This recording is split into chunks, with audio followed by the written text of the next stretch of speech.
easy tricks na kaya mong gawin sa baraha. Yun na, balasahin natin.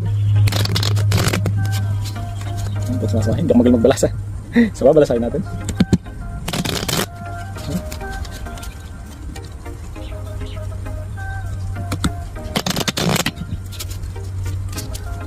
Tapos sabihin mo lang stop.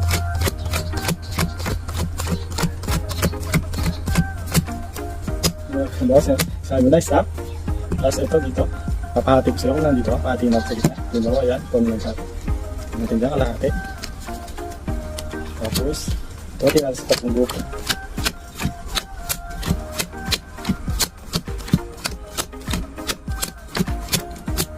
Ayan. Halimbawa, dito ka tapos buksan mo lahat. Number 10. So itong hinati natin dito, number 10.